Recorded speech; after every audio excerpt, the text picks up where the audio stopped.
Hi friends, welcome to Swapna creativity channel. ఈరోజు మన ఛానల్లో చేపల పులుసు ఎలా తయారు చేయాలో చూద్దాం. ముందుగా మన ఛానల్ని చూసేవాళ్ళు సబ్స్క్రైబ్ చేసుకుని లైక్ చేయండి. ముందుగా స్టవ్ వెలిగించుకొని స్టవ్ పైన ఒక కడాయి పెట్టి వేడి చేసుకోవాలి. కడాయి వేడైన తర్వాత దాంట్లో 1/2 స్పూన్ మెంతులు, 1 స్పూన్ జీలకర్ర, 1 స్పూన్ ధనియాలు, కొంచెం కొబ్బరి వేసి మొత్తం వేగే వరకు వేయించుకోవాలి. ఇలా మొత్తం వేగిన తర్వాత తీసుకొని మిక్సీ పట్టుకొని పక్కన ఉంచుకోవాలి. అదే ప్యాన్లో కొంచెం నూనె వేసి ఒక పెద్ద సైజు ఉల్లిగడ్డను చిన్న ముక్కలుగా కట్ చేసుకొని గోల్డ్ కలర్లోకి వచ్చే వరకు వేయించుకొని పక్కకు ఉంచుకోవాలి.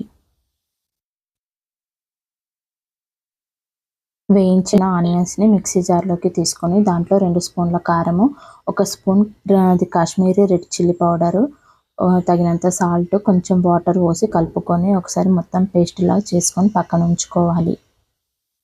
ఇప్పుడు స్టవ్ ఆన్ చేసుకొని అదే కడాయిలో కొంచెం ఆయిల్ వేసుకొని ఆయిల్ వేడైన తర్వాత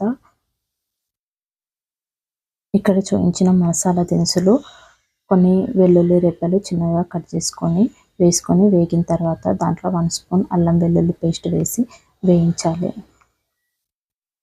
అల్లం వెల్లుల్లి వేగిన తర్వాత దాంట్లో కొంచెం పసుపు వేసి మొత్తం కలుపుకున్న తర్వాత ముందుగా తయారు చేసుకున్న పేస్ట్ని ఇప్పుడు వేసి ఒకసారి మొత్తం కలుపుకోవాలి.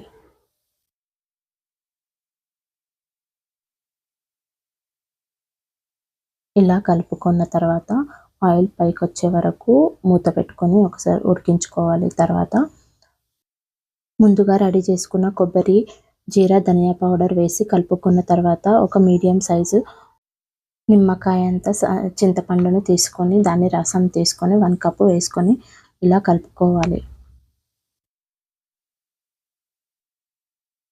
ఇప్పుడు కొంచెం బెల్లం వేసుకొని మొత్తం కలుపుకొని మూత పెట్టుకొని ఆయిల్ పైకి వచ్చేంత వరకు ఉడికించుకోవాలి.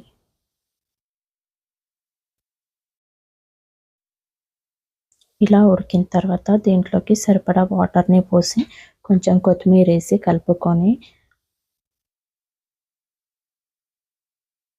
మూత పెట్టుకొని బాయిల్ చేసుకోవాలి. ఇప్పుడు పులుసు బాయిల్ అయిన తర్వాత దాంట్లోకి నిదానంగా ఒక్కొక్క చేప ముక్కలను వేసుకొని